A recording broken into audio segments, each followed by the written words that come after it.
25 anos de presença no Brasil, esta é a primeira vez que a Audi apresenta oficialmente um veículo por meio de uma transmissão online.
Tecnologia, sobre inovação, transformação digital. E abraçar o futuro com soluções inovadoras. Um momento para pensar sobre o futuro. Perspectivas para o ano e entender um pouquinho como é que o empresário de compras está vendo, quais são as dúvidas. Um evento em que você tem contato com novas ideias e ao mesmo tempo com pessoas que querem promover a mudança que a gente já está vivendo nos dias de hoje, principalmente na área de procurement.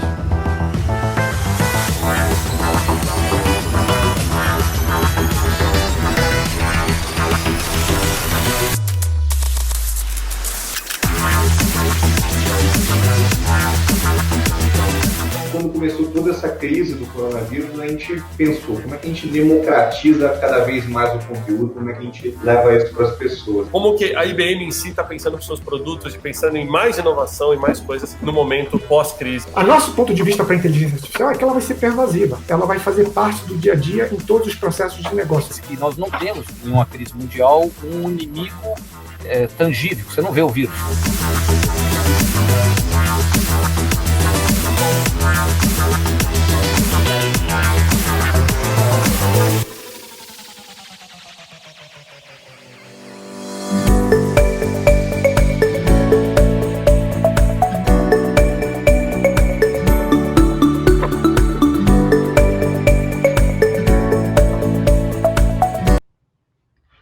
Olá pessoal, sejam todos bem-vindos a mais uma transmissão ao vivo exclusiva aqui no LinkedIn. Eu sou o Thiago Alves, CEO da Regos do Brasil, membro do Procurement Club, e hoje eu tenho o prazer de estar recebendo aqui o querido Fernando Alves, sócio-diretor, presidente da PwC no Brasil, para um bate-papo de altíssimo nível sobre o cenário atual. Fernando, seja bem-vindo à nossa LinkedIn Live de hoje. Muito obrigado pelo convite. Muito obrigado a todos da audiência. Um prazer. Obrigado você, Fernando, por estar participando, estar cedendo aí seu generoso tempo para trazer esse insight super valioso. Pessoal, antes da gente começar, eu queria agradecer todos que estão conectados agora, lembrar vocês de comentarem de onde estão assistindo, né? A cidade, o bairro, de qual empresa também vocês pertencem, para a gente poder qualificar a nossa audiência aqui. Lembrar de marcar aquele amigo que vai se interessar nesse tema com um @ aqui nos comentários, né? Ou marcar mesmo aquela empresa também que vai se interessar bastante pelo tema, Por favor, pessoal, esta é uma live interativa, quinta-feira, 11h34 da manhã, por favor, mandem perguntas, né? Aproveitem aqui que a gente tem um convidado hoje super de peso, super exclusivo, uma das maiores empresas do mundo aqui, não só na área de auditoria, asseguração, consultoria tributária, societária, de negócios, merger and acquisition, mas o Fernando em si, eu vou ler a bio dele daqui a pouco para vocês vão entender que o quão exclusivo é ter o querido Fernando aqui. Então, por favor, mandem suas perguntas, vamos interagir bastante com o Fernando e também você pode aproveitar para trazer o seu ponto de vista nos comentários, né? É muito importante, o pessoal faz bastante network aqui, Fernando, é muito legal.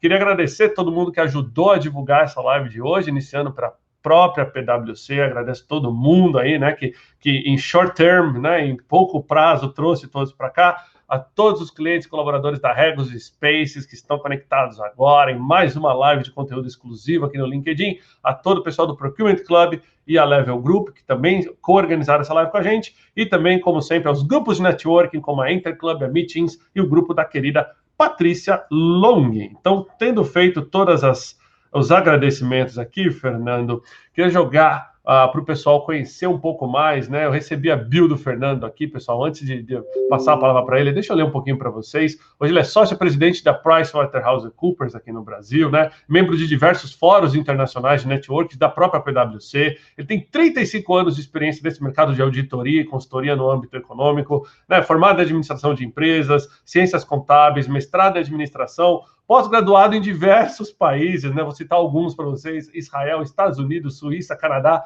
além do Brasil. Ele é membro titular da Academia Brasileira de Ciências Contábeis, ex-membro de conselhos como o próprio Anshan, IBGC, Conselho de Desenvolvimento Econômico e Social da Presidência da República Federativa do Brasil, Conselho Empresarial Brasil e China, Conselho de Administração da Câmara Oficial Espanhola, Conselho de Administração dos Institutos de Auditores Independentes do Brasil. Em 2013, ele foi agraciado com a designação de administrador emérito pelo Conselho Regional de Administração de São Paulo. Em 2002, ele recebeu o prêmio de profissional do ano pela ANEFAC. Em 2007, recebeu o prêmio Destaque do Ano pelo Instituto Brasileiro de Executivos em Finanças, dentre outros N prêmios que o Fernando já recebeu. Então, pessoal, hoje, mais uma vez, um grande prazer receber esse convidado de peso, essa pessoa querida, humilde, né? Temos vários amigos em comuns também, e que hoje vai estar trazendo para a gente, então, essa análise de mercado, né?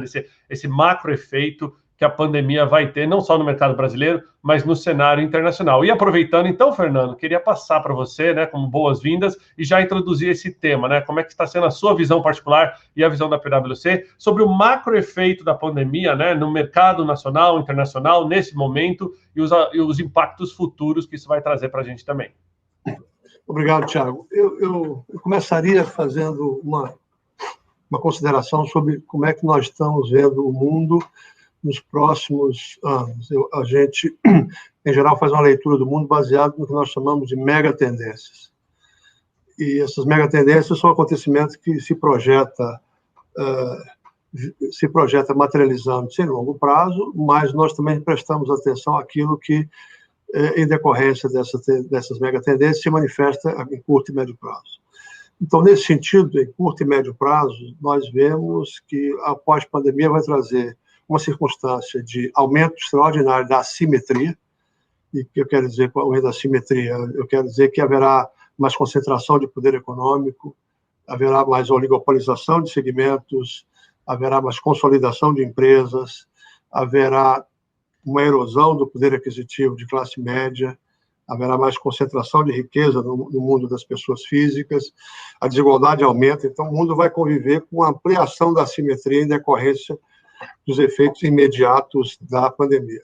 Uma outra consequência que vai surgir, e isso, na verdade, se refere à aceleração de tendências que já estavam em curso, mas que, de certa maneira, serão aceleradas e aprofundadas pela pandemia. Então, além da assimetria, nós entendemos que haverá um aumento da disrupção, sobretudo da disrupção tecnológica. Quer dizer, é quase que inevitável reconhecer, imaginar, é quase que inevitável não sobreviver no mundo sem viver um upgrade tecnológico. Nossa própria experiência aqui com esse live é a manifestação disso.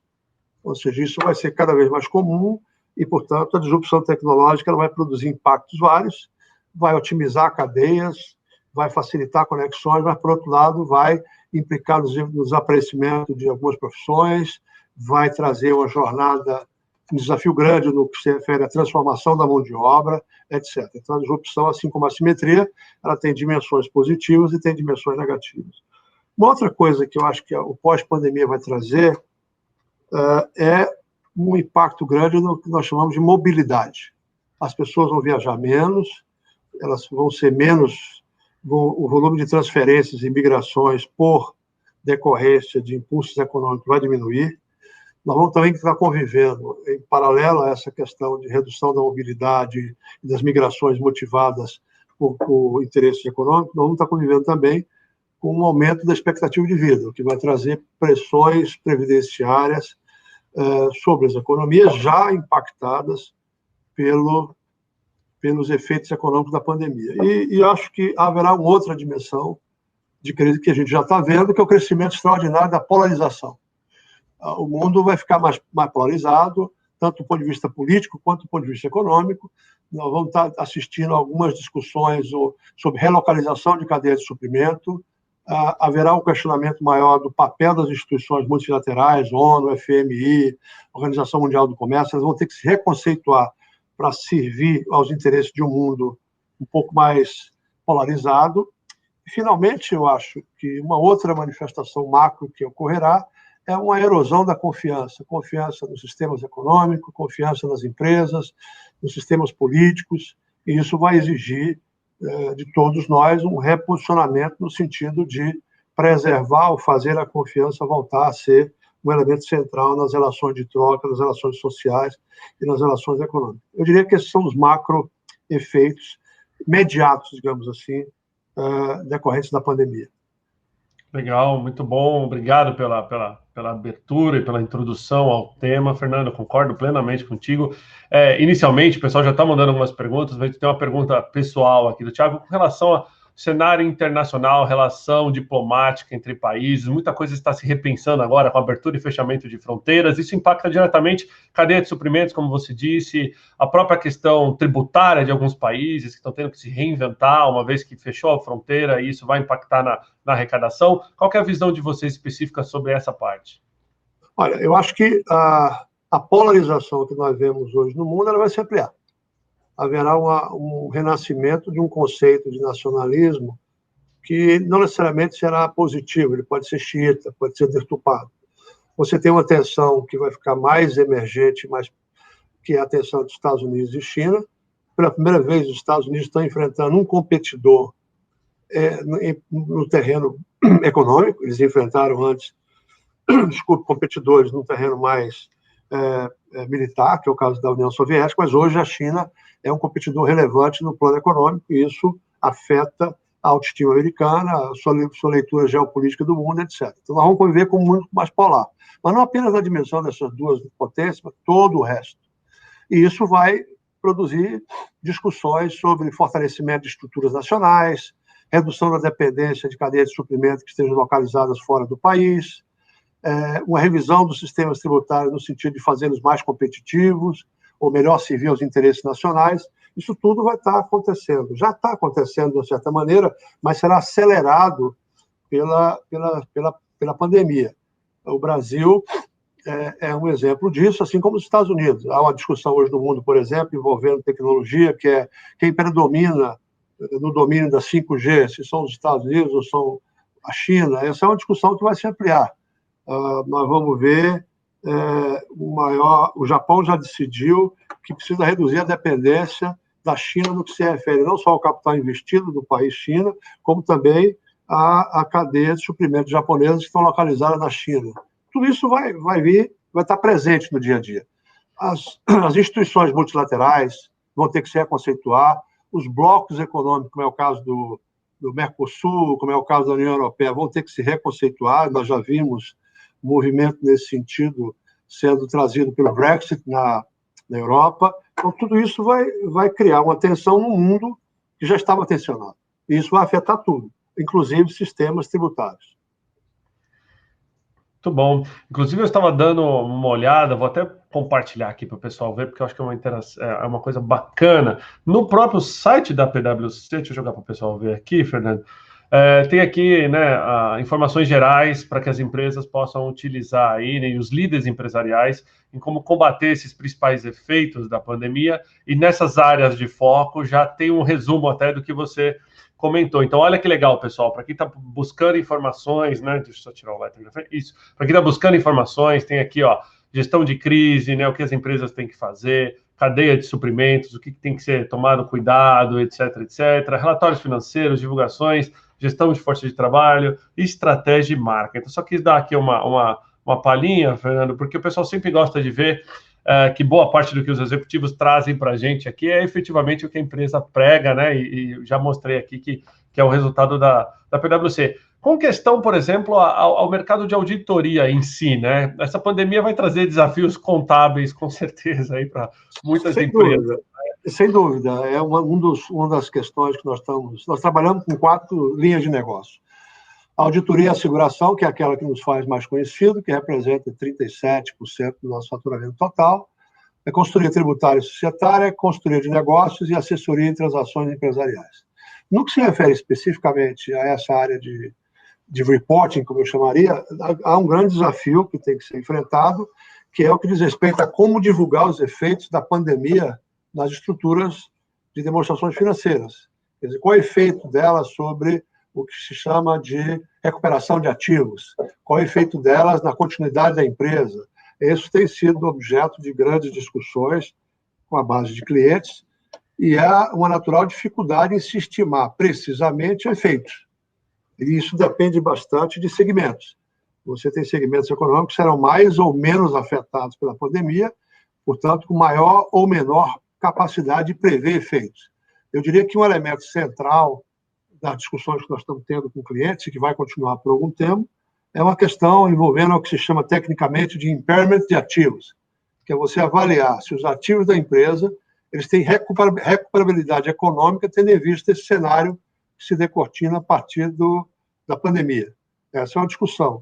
A outra é qual é o impacto concreto da pandemia sobre a própria continuidade operacional da companhia.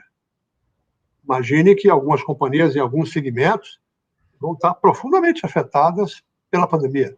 Paralisação de vendas, erosão de marcas, necessidade de revisitar a estratégia, de se reposicionar, eventualmente necessidade de buscar escala para sobreviver através de associações, vendas, etc, etc, etc. Isso vai produzir também, por decorrência, uma excessiva movimentação, excessiva não diria, mas uma movimentação grande do mercado de M&A.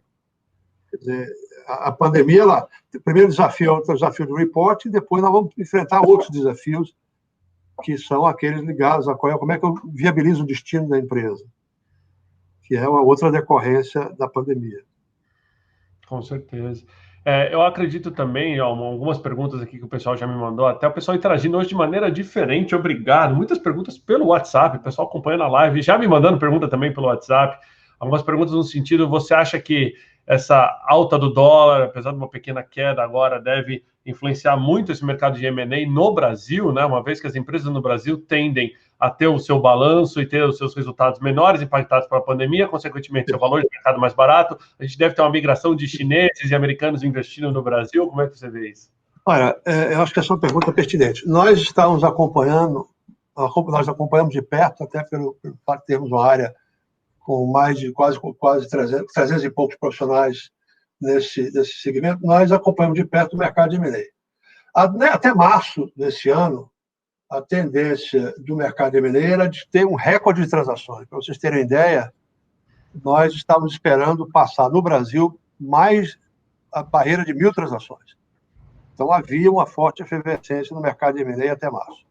Com o isolamento social e as incertezas trazidas pela pandemia, esse volume caiu abruptamente, cerca de 30% a 40% em abril e em maio. No entanto, nós já verificamos que maio já indica um crescimento em relação à performance de abril. Evidentemente que o mercado de M&A ele seguirá cauteloso, mas ele é o primeiro segmento da economia a reaquecer uma vez o problema de saúde sendo estabilizado e a economia iniciar sua reativação. Os negócios de M&A, portanto, terão retomada mais rápido do que a economia comum. E, nesse contexto, a gente verifica que haverá a gente espera um grande número de fusões, eu chamaria de non-cash deals, que são aquelas fusões que ocorrem com troca de participações societárias. Isso em decorrência da necessidade de algumas empresas, em alguns segmentos, buscarem reduzir custos e aumentar sinergias. A outra coisa que vai acontecer também dentro do Conselho de M&A é o que nós chamamos de carve-outs, para que as empresas possam focar no que é core business. Então, por exemplo, vai haver vendas de unidade ou de ativos, para que haja maior concentração no negócio core. Muita atividade haverá no plano da verticalização de negócio, quer dizer, internalização de atividades paralelas para você melhorar a margem. E haverá um movimento bastante oportunista dos chamados fundos de private equity, que vão estar olhando os seus respectivos portfólios e fazendo algumas movimentações. Deixar de investir numa área, passar a investir em outra, olhar empresas em dificuldades para que eles possam tirar partido disso de uma maneira mais oportunística. E há que se reconhecer que a liquidez dos mercados, até por conta da gestão de recursos produzida, gerada por das grandes economias do planeta, ela ocorrerá. No caso específico do Brasil, a nossa desvalorização de real, que é uma consequência direta ou indireta da redução de juros, isso vai fazer com que os ativos brasileiros eles sigam sendo baratos. Então, isso vai, de alguma maneira, no meu modo de ver, trazer algumas oportunidades para investidores, sobretudo investidores estrangeiros. Muito obrigado pela resposta. O pessoal já mandando aí, falando que o dólar está em alta, o pessoal comentando também aqui, ó, que eu estou direto do Condado, vocês podem ver no fundo aqui, ó, a gente está falando de private equity, é isso aqui, ó, esse mercado que está atrás de mim aqui. Aliás, aproveitar, pessoal, mandar um alô para todo mundo que já está conectado na nossa live, lembrar vocês de mandar pergunta, comentário de onde está assistindo, marcar aquele amigo com um arroba aqui também, que precisa assistir todo esse conhecimento que o Fernando está trazendo. E, por favor, me marca, ou marca o Fernando, com arroba na sua pergunta, para a gente poder manter o tracking aqui nos comentários, tá? A gente já recebeu algumas, muita gente me mandando aqui. Algumas perguntas lá no sentido, Fernando, de transformação digital, né? Existe um movimento agora onde muitas empresas tiveram que se transformar da noite para o dia, não necessariamente porque já tinha um programa, mas porque elas tiveram que fazer ou isso ou ela não tinha como operar. Mas como é que a visão da PwC e a sua visão no desafio de inovação e transformação digital para o futuro, em sistemas financeiros e tudo mais? Olha, como eu me referi, como eu disse no início, uma das tendências que vai se acentuar do ponto de vista de tangibilização nessa dimensão mais imediata do pós-Covid é o aumento da disrupção. E esse aumento da disrupção ele vai acontecer, sobretudo, no plano tecnológico. Então, eu acho que é inexorável que as empresas elas se posicionem em relação ao tema da transformação digital. Eu tenho um cliente que fez um comentário comigo, que eu considero bastante pertinente, ele dizia o seguinte: Fernando, eu estava imaginando que esse processo de transformação digital eu teria que construir paulatina e gradativamente em torno de 5 anos. Eu agora cheguei à conclusão que eu não tenho mais do que 1 ano. Então vai haver uma aceleração de uma tendência que já estava presente, que é a tendência do aumento do dígito, chamado assim, do dígito mindset das empresas e do chamada proficiência digital. Mas tudo isso é meio. Na verdade, o que as empresas estão buscando, e o que nós buscamos aqui como organização também, é o desenvolvimento de novas formas de trabalho, que possam trazer para as pessoas, para a base de clientes, para os consumidores, mais valor e mais tecnologia. Quer dizer, a experiência de uso de tecnologia ela vai trazer coisas boas, mas vai ameaçar setores. A gente, por exemplo, está trabalhando com projetos de desenvolvimento de telemedicina com alguns hospitais importantes no Brasil. Isso já é uma mudança. Até pouco tempo atrás, a telemedicina era considerada no meio médico uma prática indesejável. Agora passou a ser uma prática corrente. Isso é inexorável. Você está vendo que, no plano da distribuição, de canais de distribuição, os canais digitais são presentes. O varejo está sendo fortemente impactado. Em bancos, já há muito tempo, tecnologia não é meio, tecnologia é fim. Então, eu acho que a transformação digital é uma jornada e ela tem que ser encarada, não necessariamente mistificada, pelas empresas, mas dentro de um vetor de não apenas disponibilização de tecnologias, capacitação em tecnologia, aumento da proficiência digital, mas, sobretudo, na dimensão de introdução de novas formas de trabalho, novas formas de fazer as coisas, novas experiências para fornecedores, clientes, stakeholders, etc. É esse que eu acho que é o objetivo central. E o mundo vai mudar nessa dimensão inexoravelmente. Inexoravelmente. A gente já está aqui numa circunstância de live que é uma expressão dessa mudança. É verdade, né? É um conhecimento público e, ao mesmo tempo, não é nada de novo. Se a gente parar para pensar, né, Fernando? Essas tecnologias já existiam no passado, só que as pessoas se viram obrigadas a utilizar e ver valor nessas tecnologias. Né? Desde a videoconferência, a live, o próprio home office e por aí vai. Só que sobrou um fator no centro disso tudo, que é a nossa pergunta aqui de um dos nossos espectadores aqui, o Ivo Rocha, que é Tax Manager Latin America. Ele manda o seguinte, uma vez que você falou que vai ter demanda maior digital, demanda maior por auditorias, por M&A, etc., e as pessoas? Como é que fica a contratação de profissionais no meio de uma pandemia como essa? Qual que é a estratégia de vocês, né, nesse período para trazer talentos? Essa é uma grande pergunta. As pessoas são um elemento central da nossa estratégia corporativa, porque, a rigor, a organização PwC é uma organização de conhecimento. Ela, na verdade, transforma o conhecimento das pessoas em produtos e serviços para os nossos clientes. Portanto, o nosso ativo essencial são as nossas pessoas. E o que nós estamos vendo é que elas não só... Elas são o início e o fim da nossa jornada estratégica. A transformação digital é a criação de uma condição de ampliação das capacitações dessas pessoas, da sua capacidade de alcançar novos públicos, alcançar clientes mais eficientemente. O que a gente tem feito a gente introduziu já há algum tempo um programa de ampliação do mindset e da proficiência digital das nossas pessoas e da revisão e da digitalização de todas as nossas metodologias, que nós chamamos internamente de Digital Upskilling, que é uma jornada que faz com que a PwC ela se posicione como organização na vanguarda do mundo digital em todas as dimensões. Quando você olha os nossos clientes como todos, de uma maneira ou de outra, estão engajados nessa mesma dimensão, mais adiantados, menos adiantados. O que eu acho que é um grande desafio para o gestor hoje, mais no futuro imediato, é a necessidade de transformar a força de trabalho. E é uma necessidade também que nós temos. E isso implica numa necessidade de você sair da mão de obra profundamente analógica para levá-la a um estágio de mão de obra digital. E, muito provavelmente, a relação homem-máquina ela vai mudar. Dependendo do segmento, ela vai mudar. Nós, por exemplo, quando falamos sobre o nosso tamanho relativo, a gente enfatiza o número de pessoas com as quais nós trabalhamos.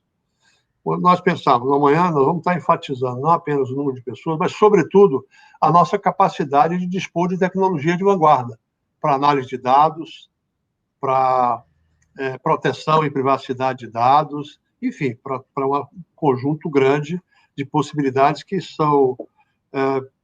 vão ser maximizadas pelo uso de tecnologia, inteligência artificial, data analytics, blockchain, tudo isso vai ser maximizado no futuro. Então, a relação homem-máquina ela tende a ser diferente do que é hoje, mas as pessoas continuarão a ser o centro da nossa estratégia, porque sem o ser humano nada acontece. A tecnologia é um facilitador. Infelizmente, vai produzir o desaparecimento de algumas profissões.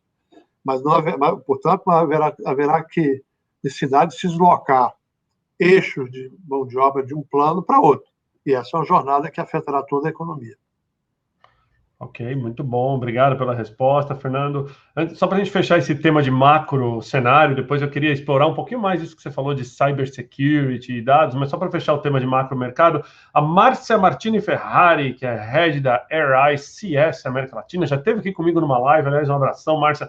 Mandou uma pergunta aqui que eu acho que é bacana. A América Latina é candidata forte a um papel relevante na mudança geopolítica, imaginando esse exit strategy da China, de uma cadeia produtiva e transferência de tecnologia, principalmente nessa briga com os Estados Unidos, né? Você acredita que o papel do Brasil é de protagonista? A gente vai competir com outros mercados como México, Chile? Como você vê esse cenário mais latino-americano?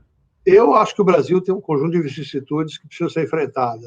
A questão tributária, a questão estabilidade regulatória, a questão da infraestrutura, da burocracia, etc. Mas eu também vejo, a par desses desafios, o Brasil como um extraordinário lugar de oportunidades. Se você imaginar a necessidade de certas cadeias globais de suprimentos se relocalizarem, saírem da Ásia, por exemplo, ou não ficarem inteiramente na Ásia, o Brasil é uma grande possibilidade. O Brasil está barato, do ponto de vista da relação cambial. O Brasil é um país que tem uma estrutura de valores, uma estrutura de mercado muito parecida com os mercados centrais, notadamente o europeu e o americano. O Brasil é um país jovem ainda, um país que tem recursos naturais. Então, não há como não se considerar a nível global o Brasil como um destino de processos de relocalização de cadeias de suprimento. E eu acho que nesse sentido, a gente leva vantagem em relação ao que eu chamaria os nossos competidores naturais, como é o caso da Indonésia, da Turquia, da África do Sul, da Rússia e mesmo do México. Então, eu acho que nós temos, sim, um potencial grande de ser beneficiados com essa relocalização de cadeia de produção. Não tenho dúvida. Eu acho que o Brasil, na América Latina, e a América Latina como um todo, são fortes candidatos. O Brasil, pela sua escala, certamente que ele tem um privilégio. Muito bom. Obrigado. Mais uma pergunta aqui, muito bacana, do Marcel Brunner. Abraço para o Marcel. Tiago, pergunte para o Fernando como a visão da PwC sobre empresas de bem de consumo premium ou caros, né, nessa reinvenção do consumo. Por exemplo, automóveis para o futuro próximo e longo prazo. A tua visão pessoal também seria bacana, Fernando. Você acredita que a gente está caminhando para como eu falei no início, o crescimento da assimetria ele vai produzir uma concentração maior de renda. E esse mercado, do que nós chamamos de indivíduos de alta renda, ou high net worth individuals, ele vai ficar aquecido naturalmente. E ele é um mercado que é, por natureza, consumista. Então, eu acredito que, eu diria, esses bens mais exclusivos para consumo, eles vão continuar presentes. Tanto é verdade que você tem visto, já mesmo antes da crise, um processo de consolidação das grandes marcas para gerar escala global. Eu não acho que esse mercado será impactado. Eu acho que o que vai ser impactado no curto prazo, que vai viver alguma crise, é um varejo destinado à classe média baixa. Esse vai ser impactado pela própria depressão da atividade econômica. Ok, muito bom. Obrigado, Fernando. Agora eu queria trocar um pouquinho o tema, a gente entrar reforma tributária, né? A carga de impostos. A gente sabe que o Brasil é um dos piores países, se não o pior, quando o assunto é pagar imposto.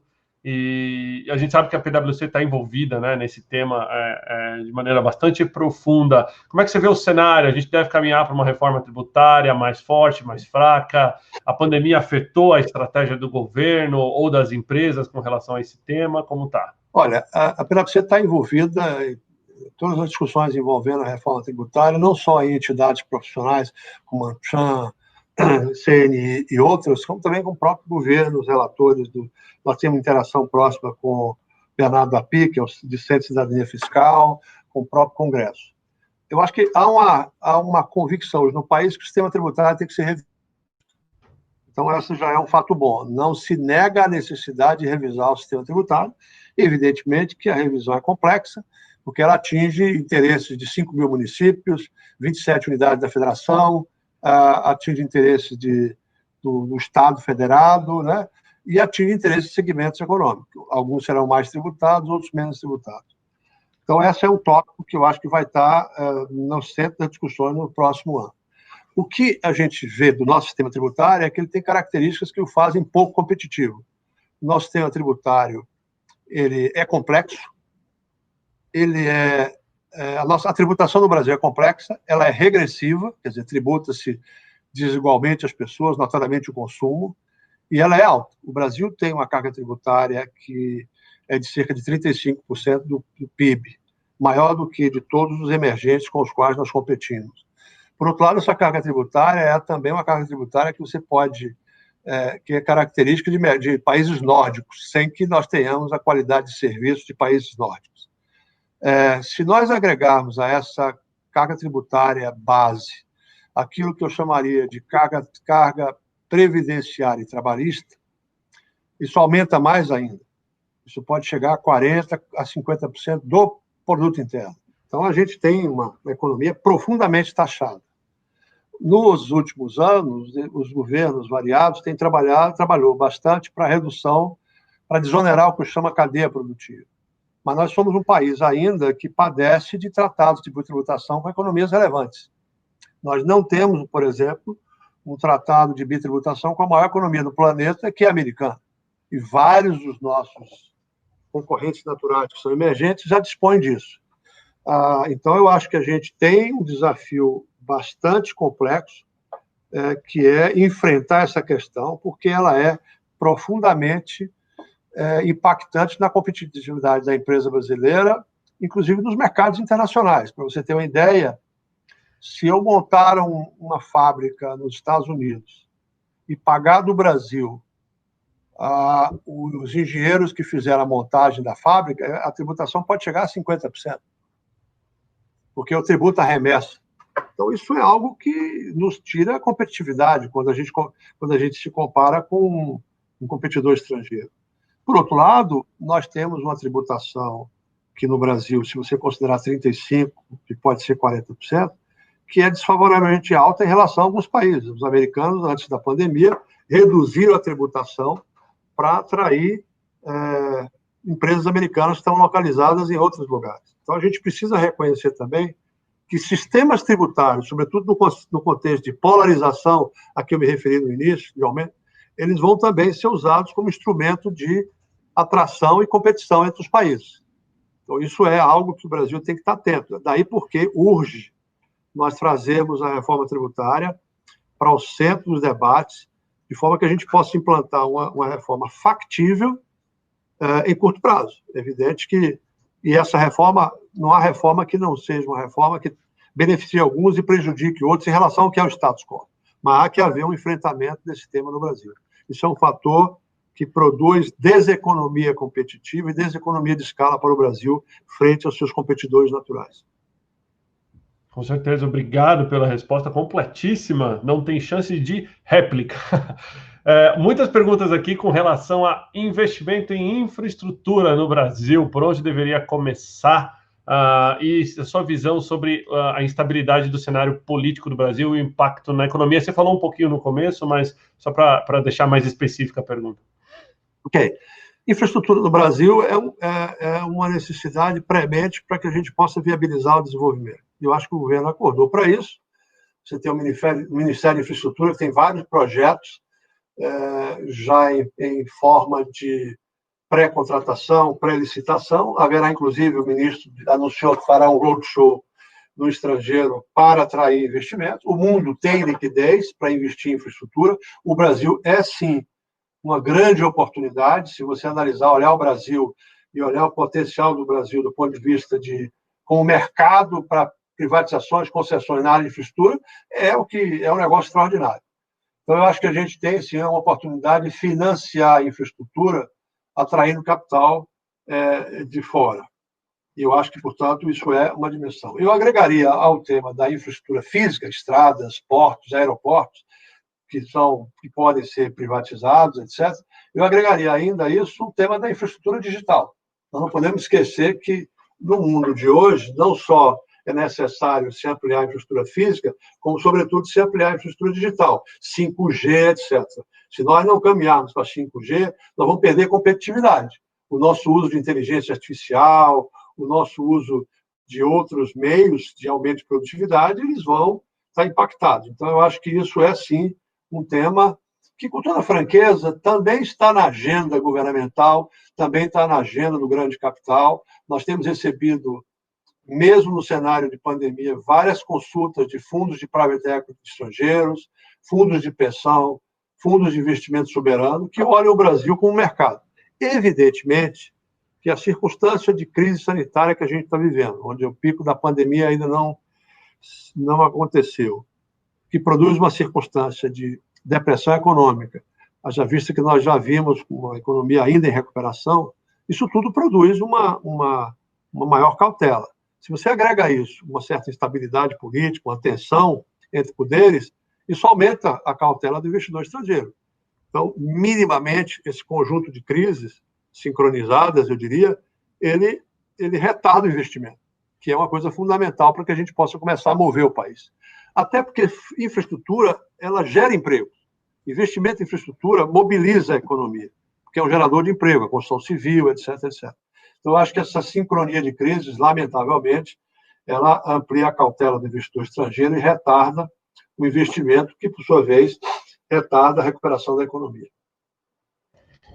Ok, muito bom, muito obrigado pela resposta completa. Agora eu queria aproveitar para fazer uma pequena interação com todo mundo que está na live. Eu queria saber o ponto de vista de vocês, aonde o Brasil deve investir em infraestrutura, quais são os pontos principais da nossa economia, até para a gente poder fazer aqui uma checagem aí, né, com o pessoal que está na live, com a opinião de vocês. Então não esqueçam, comentem aqui o seu ponto de vista em termos de investimento de infraestrutura, os pontos que o Brasil precisa melhorar e aonde tem que melhorar também. Fernando, enquanto eles fazem esse exercício, eu queria trocar um pouquinho o tópico aqui. Eu sei que a PwC é conhecida também por soluções em cybersecurity. E a gente teve, quero até jogar aqui na tela para o pessoal ver comigo. Recentemente, até foi tema de uma das lives que a gente trouxe aqui. Deixa eu só jogar na tela para o pessoal ver. Aquele aplicativo Face App, que é um aplicativo que todo mundo entrou na modinha de trocar, eu fiz, todo mundo fez, troca o rosto, troca o seu gênero, fez uma brincadeira em geral, ele está sendo investigado por questões de vazar informações sigilosas dos usuários, além disso de estar podendo utilizar suas informações sem o seu consenso. A gente sabe que a gente vive num mundo hoje que tem cyberataque a grandes empresas, fraudes em sistemas financeiros. Por mais que o Brasil tenha um sistema financeiro um dos mais seguros do mundo, a gente também é um dos países com o maior número de fraudes e ataques ao mesmo tempo. Como é que vocês estão vendo aí as soluções e o futuro desse mercado de cybersecurity? Olha, nós temos aqui no Brasil um grande número de profissionais atuando especificamente em cyber, e nós estamos sold out para os próximos meses e estamos duplicando os nossos quantitativos de contratação, porque a gente está trabalhando em 3 turnos nessa dimensão de cyber. Essa é uma derivação da disrupção tecnológica e da ampliação do uso de tecnologia em todas as dimensões de todos os negócios. Então, a gente está vendo um grande volume de atividades e, lamentavelmente, se cresceu o número de ataques cibernéticos, que produzem interrupções de atividade, danos reputacionais, etc, etc. Então, nós temos um conjunto grande de clientes nos quais a gente trabalha em definições de política de segurança cibernética, planos de resposta a incidentes cibernéticos. Nós trabalhamos também em quais são as competências requeridas para as empresas, para que elas possam ter uma infraestrutura de cybersecurity, como é que se gerencia isso no plano da governança, no plano de riscos, no plano do compliance, como é que se trabalha o conceito de continuidade de negócios, como é que se trabalha o conceito de cybersecurity no ambiente de computação em nuvem. Ou seja, nós ajudamos as empresas a adaptar suas estruturas organizacionais e operacionais para lidar com isso, que deixou de ser um tema operacional e passou a ser um tema estratégico. Portanto, eu diria, inclusive, que o tema de cyber tem que estar na agenda do Conselho. Não é mais um tema do CIO, não é mais um tema da área de IT. E isso veio para ficar, porque da mesma maneira que a tecnologia se amplia, a capacidade desses indivíduos se amplia. E nós temos hoje vários tipos de cyber attacks. Você tem aquele que é produzido por um ex-funcionário insatisfeito, você tem aquele que é produzido por um concorrente, você tem aquele que é produzido por alguém, por um criminoso que quer chantagear a empresa para receber resgate, você tem aquele que é produzido por ativistas que, por qualquer razão, condenam a empresa e aí danificam seus perfis de mídias sociais, e ainda você tem aqueles produzidos por estados, por nações, que usam o cyber attack para fortalecer as suas agendas geopolíticas. Então, a gente vai viver num mundo onde isso será uma realidade. Portanto, eu ressaltaria aqui que isso deixou de ser um eixo ou um assunto plenamente operacional e passou a ser um tema estratégico. E, portanto, o nível de governança ele tem que sair da dimensão de operação para uma dimensão mais político-estratégica. Com certeza. Torcer para que realmente entre na agenda dos executivos, dos conselhos, né? E que não fique só nas empresas de tecnologia ou nas empresas de finanças, né? Eu acho que o pessoal muitas vezes acha, né, Fernando, que cybersecurity é problema só das startups, das empresas de tecnologia, e esquece que até você mesmo, talvez tendo um business offline, pode ser vítima aí de uma cyberfraude, alguma coisa nesse sentido. Eu diria só, Tiago, para complementar, que já há, inclusive, no Brasil e em boa parte do mundo, legislações que impõem isso. Aqui no Brasil, você tem legislação geral de proteção de dados. Você tem resoluções, por exemplo, na área do sistema financeiro, que impõem e que definem, que regulamentam política de segurança cibernética, define padrões de contratação de serviços de processamento em nuvem, etc. Então, também já existe uma dimensão regulatória que também vetoriza, eu diria, a mudança. Com certeza. Eu queria até aproveitar esse gancho que você comentou da LGPD para emendar duas perguntas do pessoal aqui, né? Uma pergunta do Diego Borg, CEO da Ducati, um abraço para o Diego. Ele fala o seguinte: ele queria entender como foi a reação de vocês com relação à pandemia, em termos de colocar os auditores em casa e tudo isso. Acho que você até comentou um pouquinho no começo, mas aí a gente recebeu outras perguntas das pessoas. Como é que vai ser o futuro das auditorias, uma vez que você vai ter um pouco mais de distanciamento social e restrição de acesso, muitas vezes, nas empresas? E aí, pegando essa questão que você falou da LGPD, é possível fazer serviço de auditoria através do home office? Não é? Isso vai ter que ser reinventado? Eu acho que, só para começar, a gente tem 4.500 profissionais e há 3 meses nós estamos com 100% das nossas pessoas em home office. E você pode perguntar por quê? Porque a gente já era uma empresa transformada digitalmente. Portanto, nós tínhamos todo um aparato já há alguns anos que nos viabilizou a transição repetida. Uma outra coisa que nós viemos investindo e que também facilitou é que nós digitalizamos todas as nossas metodologias, sobretudo a de auditoria. Então, a gente não só tem feito propostas totalmente digitais e tem estabelecido relações online, como temos feito auditoria. Hoje, você, com os nossos sistemas de extração de dados e análise de dados, você entra no sistema do cliente, extrai, analisa dados e começa a fazer as interações digitalmente. Tem uma dimensão de inspeção de documentos que a gente já está também trabalhando na dimensão de digitalização. Então, a auditoria, no caso específico da PwC, já é digitalizada. Quais são as dificuldades que nós estamos enfrentando? É que a maturidade tecnológica da PwC não necessariamente é equiparada com a maturidade tecnológica de alguns clientes. Então, você tem clientes de ponta, eles já estão trabalhando nessa dimensão conosco, bancos, grandes multinacionais.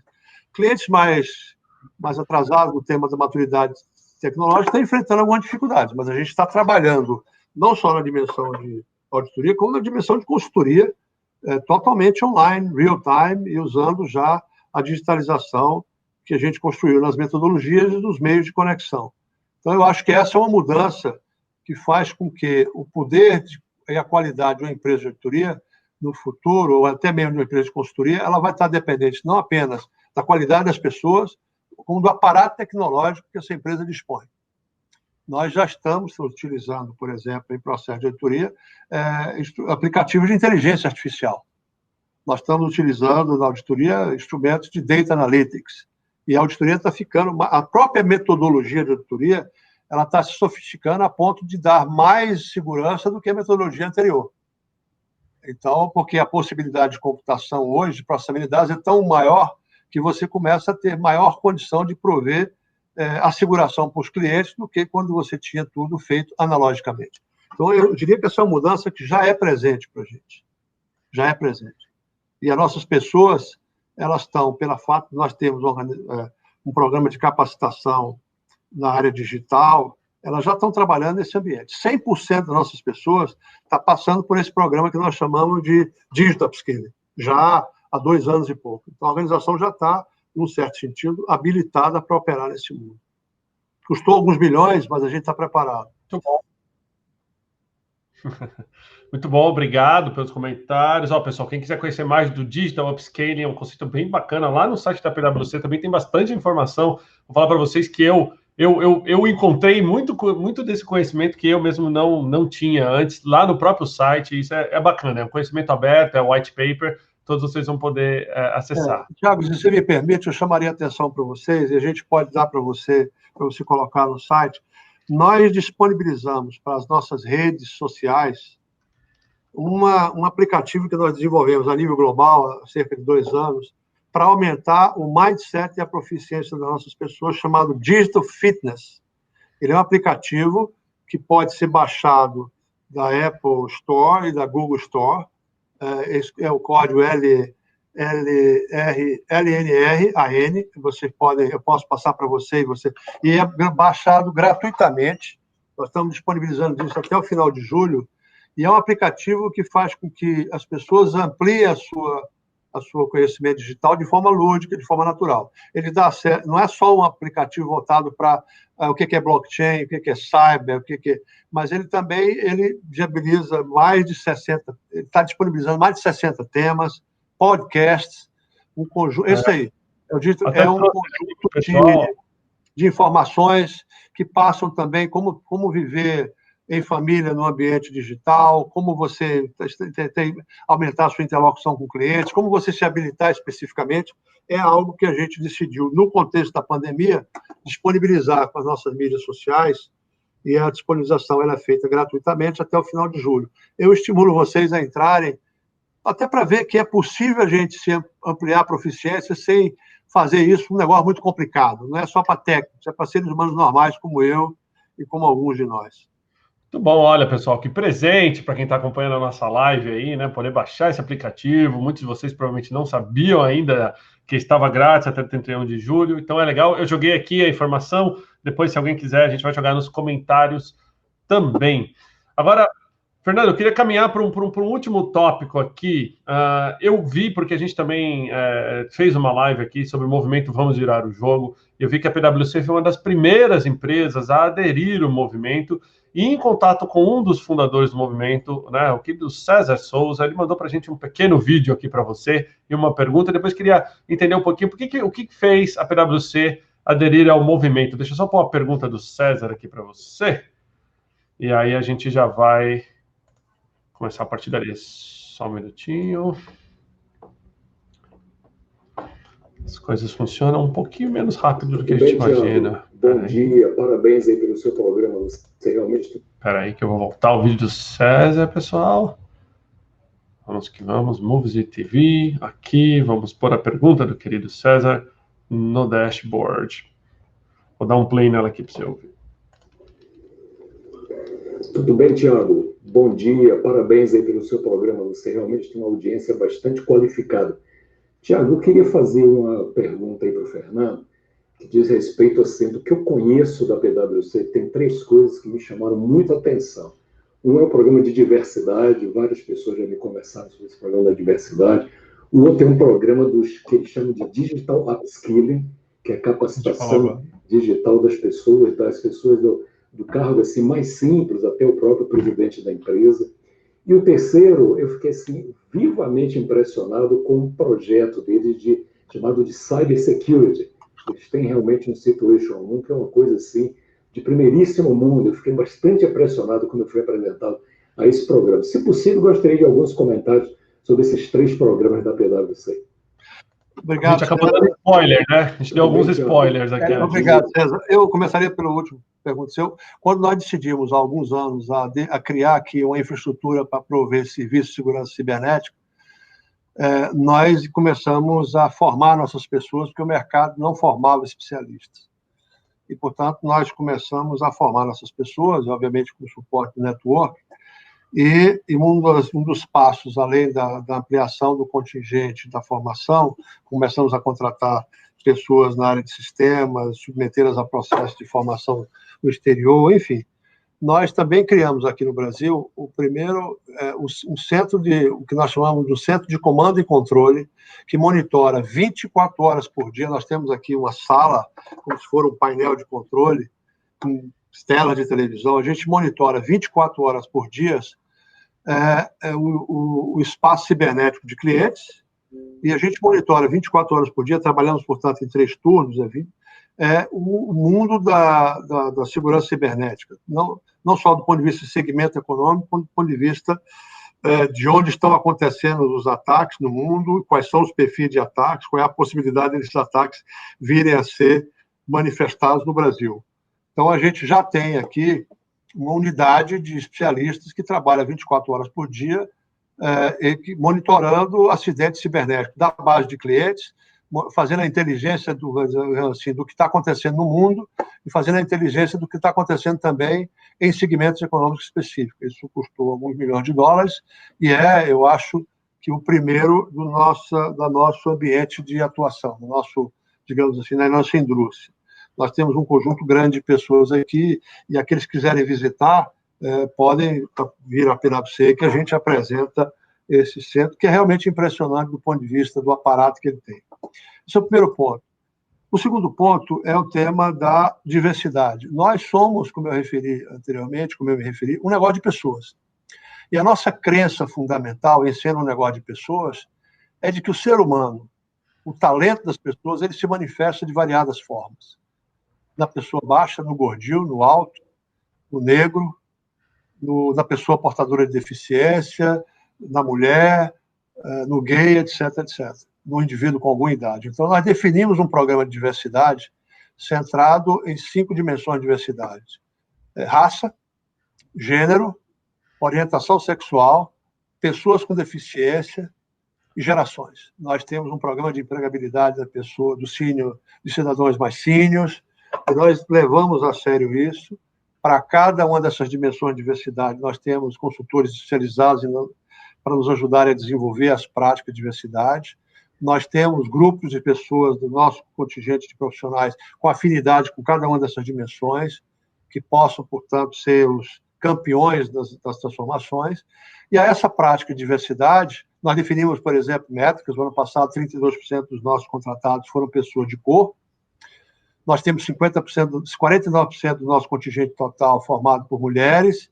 Enfim, nós estamos contratando pessoas trans, nós temos contratação de pessoas acima de 65 anos de idade.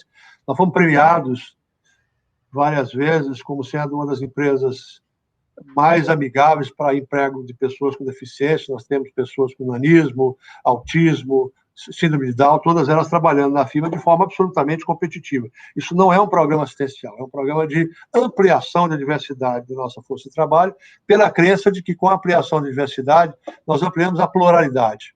E, ao ampliarmos a pluralidade, nós ampliamos a nossa capacidade de levar soluções para os nossos clientes. Então, esse é um programa que é um programa-chave para nós, e associado a esse programa de diversidade, existe um programa de inclusão. Não basta ser diverso, mas há que ser incluso. E, simultaneamente a isso, nós atuamos na sociedade sendo promotores da causa.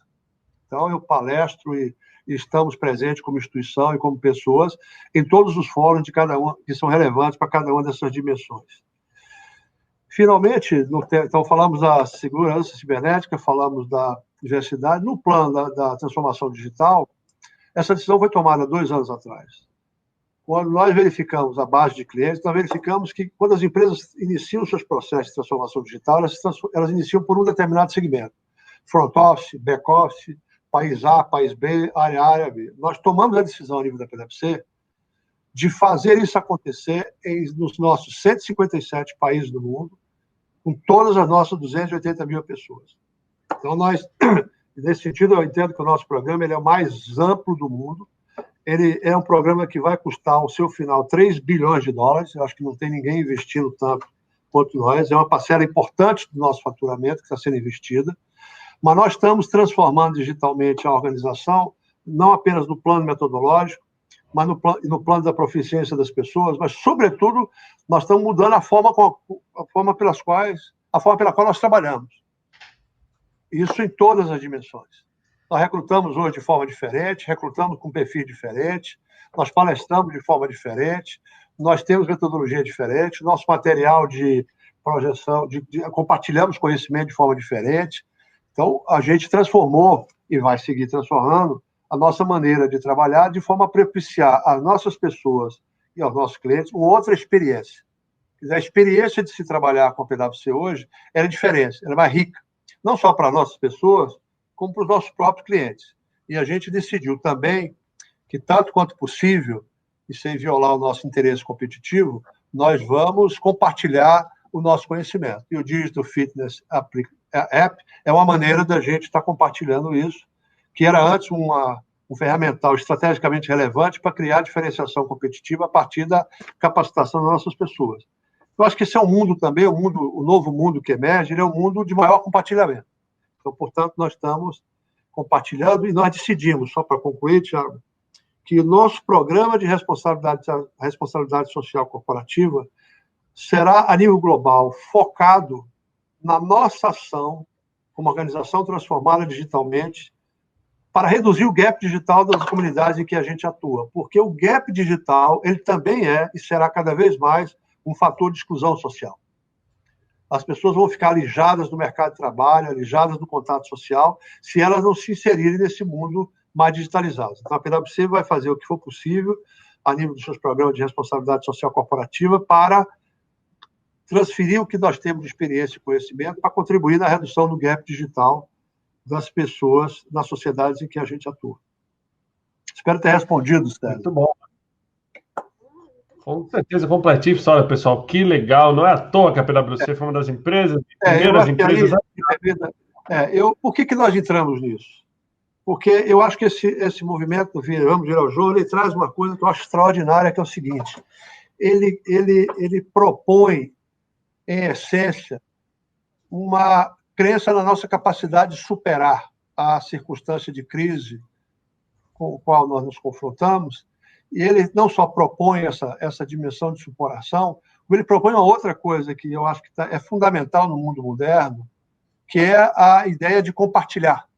A ideia de você compartilhar boas práticas, compartilhar programas. Então, quando nós tivemos conhecimento do programa, nos motivou essas duas dimensões.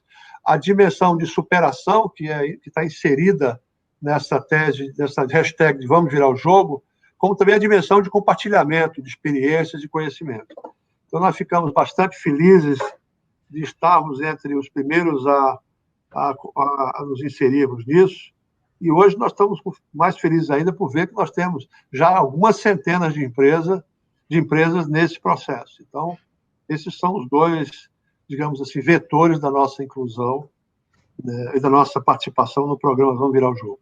Muito bacana, eu mostrei o site para o pessoal, quem quiser conhecer mais, vamosvirarojogo.org, conhece, já sabe todas as empresas, o César me falou recentemente, a Regus também entrou de maneira bem inicial no movimento, o César falou para mim que já tinham quase 700 empresas participantes, olha que legal, pessoal, movimento social de compartilhamento de melhores práticas entre as principais empresas do Brasil, posso citar várias, algumas já tiveram comigo aqui, mas a gente tem além da PwC, a Regus, a própria Mercer, Gerdau, Audi, um abraço para o pessoal da Audi, que aliás passei um vídeo bacana deles na entrada, vou passar no final dessa live também, pessoal da BASF, Magalu, Carrefour, entre outras N empresas que a gente vai trazer aqui para vocês, algumas delas também, para trazer um pouco dessa experiência.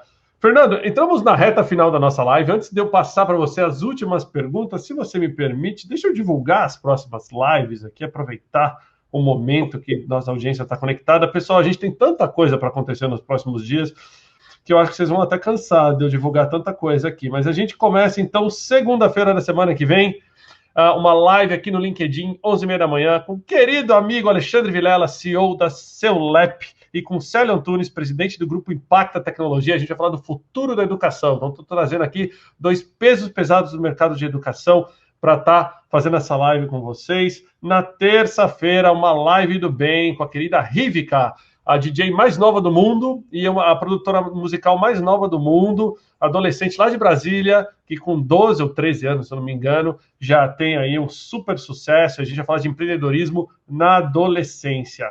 Na quinta-feira da semana que vem, eu recebo aqui o querido Rodrigo Galvão, presidente da Oracle Brasil. A gente vai estar falando aqui das carreiras do futuro. Então, se você quer ouvir um pouco mais sobre esse tema, conecte-se aqui na quinta. Vou ver se o Rodrigo traz até o violão dele para cantar com a gente aqui.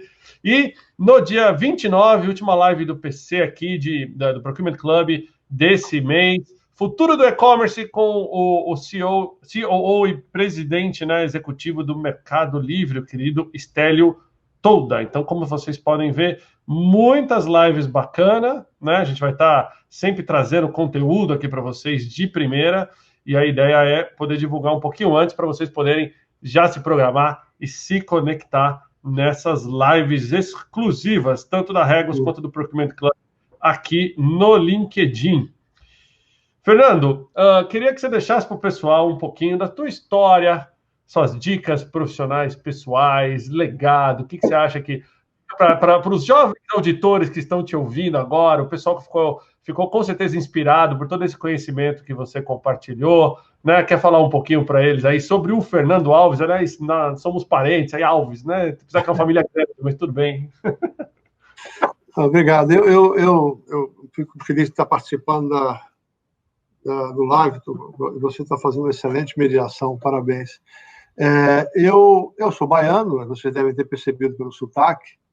Então, eu entrei na PwC em Salvador e fiz parte da minha carreira lá, depois fui transferido para os Estados Unidos, passei um tempo lá, depois voltei e estou na PwC já há algumas décadas. Então, eu sempre me senti bastante à vontade na PwC, porque é uma organização de conhecimento, então eu sempre me senti desafiado, estimulado. E outra coisa que também me dá muito orgulho é do fato da gente ter uma integridade que faz com que a gente se sinta bastante confortável e seguro. Aqui nós podemos ser plenamente o que somos, não há patrulha, nós temos aqui todo tipo de matriz política que convive absolutamente de forma harmônica, respeitamos pontos de vista, respeitamos visões de mundo, então acho que esse é um ambiente que me ajudou bastante e acho que o privilégio de prestar serviços a clientes é de que você aprende com os clientes, né? A gente diz aqui na PwC que a despeito dos inúmeros cursos que temos disponíveis para nossas pessoas, o que de fato faz a diferença é o que a gente chama de on-the-job training. São os nossos clientes que são a fonte básica do nosso conhecimento. Eu acho que uma coisa que eu gostaria de ressaltar aqui, nesse mundo de transformações, polarizações, tensões, transformação digital, é de que a gente não pode perder o foco de que são as pessoas o início e o fim de tudo. Então, acho que a gente tem que olhar as transformações pelas quais passam as organizações, a sociedade, né, nós mesmos, tendo em vista de que nós temos que preservar e ampliar a nossa humanidade e fazer das pessoas o objetivo fundamental das nossas ações. Então, eu acho que todo o resto é meio. Por outro lado, eu acho que, olhando as pessoas, e as possibilidades que o ser humano tem, eu também vejo o futuro com um certo, não com pessimismo, um certo otimismo, porque o ser humano ele é capaz de tudo, ele é capaz de se superar. E, portanto, a despeito de todos os nossos problemas hoje, eu tenho uma visão positiva do Brasil, tenho uma visão positiva da humanidade. Eu acho que a gente vai sofrer um pouco, mas vai superar, vai crescer. E uma das coisas que eu acho que está acontecendo e que a gente, às vezes, fala pouco, é que essa pandemia ela ampliou radicalmente as ações de solidariedade. Eu tenho visto empresas e pessoas que nunca apareceram nesse mundo da solidariedade corporativa participando agora, atuando de maneira muito mais presente. Então, eu acho que a gente vai viver, sim, um cenário de ampliação da solidariedade. A gente está vendo, a partir de um incidente de racismo nos Estados Unidos, de uma tragédia, nós estamos vendo a sociedade trazer outros temas que têm a ver com equidade, tem a ver com respeito às diferenças, tem a ver com harmonia, com redução de desigualdades sociais e econômicas. Isso não é por acaso. Então, eu vejo com bastante esperança. Então, eu diria que o grande legado que eu trago da PwC é o de olhar as pessoas como o início e o fim de tudo, como a razão de todas as coisas. E eu acho que as organizações, nesse mundo em que o imperativo tecnológico fica mais presente, elas não podem esquecer esse elemento fundamental da existência, que são as pessoas. Então, esse acho que é o legado que eu passaria. Nós vamos viver processo de transformação? Vamos. Vamos ver desafios voltados à transformação da força de trabalho? Vamos. Vamos ver a emergência de novas profissões e o ocaso de outras? Vamos. Como já vimos na história da humanidade em épocas anteriores. Mas tudo isso vai se consolidar e vai nos elevar ainda mais. Eu me lembro de um sócio meu, que é um advogado proeminente, que uma vez entrou na minha sala, é professor da PUC, de Direito Tributário, absolutamente transtornado, porque a filha tinha escolhido como profissão ser uma designer de games. E ele estava sem entender que era isso. E hoje a filha dele está super bem empregada, ganhando dinheiro e feliz da vida, mas ele, como advogado proeminente, ele rejeitava aquilo. E hoje ele é o maior promotor dessa necessidade da gente olhar fora da caixa, ele está aberto para o novo. Então, eu diria que foco nas pessoas, crença na capacidade de superação. Eu acho que esses são os legados que a PwC me deu e que eu levo para as pessoas com as quais eu convivo.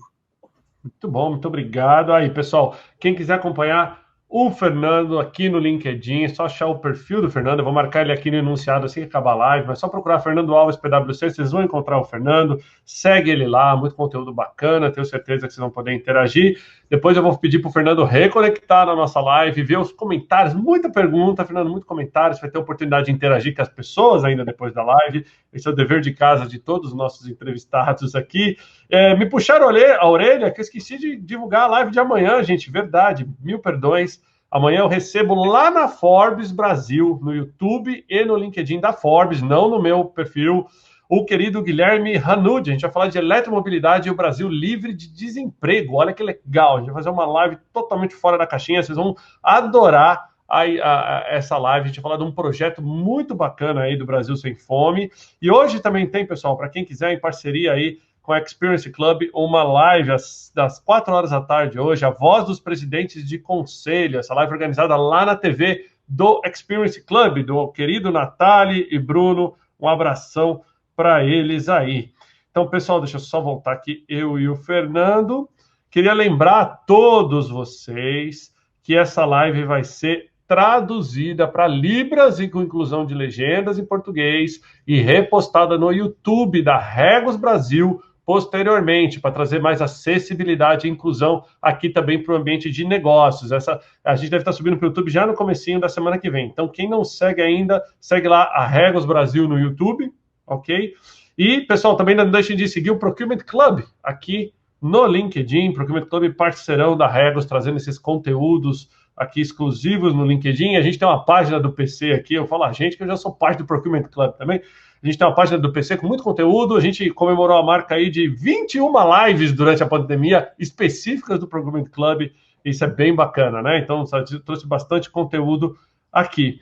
Fernando, de coração, muito obrigado pela sua participação, obrigado por compartilhar, né, todo esse seu conhecimento, né? Uma pessoa que com certeza todo mundo vai sair daqui muito motivado, muito energizado, né? E parabéns pela trajetória, né? E por tudo que você contribuiu, não só para a economia do país, para o empresariado brasileiro, né? E até por todas essas, eu li no começo aqui, sabia, né? Por todos esses milestones que você teve na sua carreira, muito bacana. Com certeza eu saio daqui hoje dessa live muito energizado. Obrigado mais uma vez pela sua participação.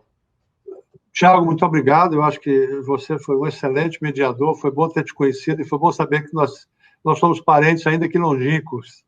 Exato. Eu queria agradecer, lamento que não tenha tido a possibilidade de responder a todas as perguntas, mas foi um prazer enorme participar dessa live. Parabéns a você e muito obrigado a todos que estão nos ouvindo.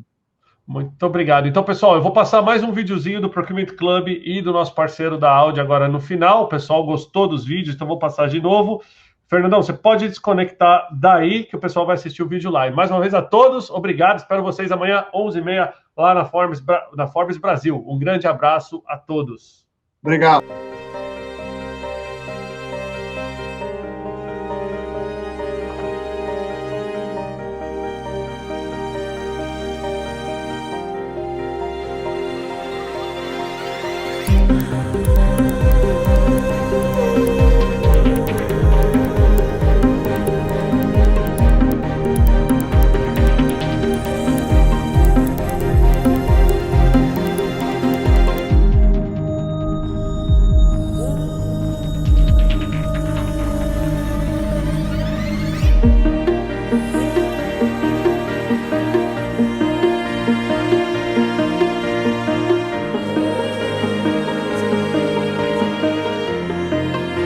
Que em 25 anos de presença no Brasil, esta é a primeira vez que a Audi apresenta oficialmente um veículo por meio de uma transmissão online.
tecnologia, sobre inovação, transformação digital. E abraçar o futuro com soluções inovadoras. Um momento para pensar sobre o futuro. Perspectivas para o ano e entender um pouquinho como é que o empresário de compras está vendo, quais são as dúvidas. Um evento em que você tem contato com novas ideias e ao mesmo tempo com pessoas que querem promover a mudança que a gente já está vivendo nos dias de hoje, principalmente na área de procurement.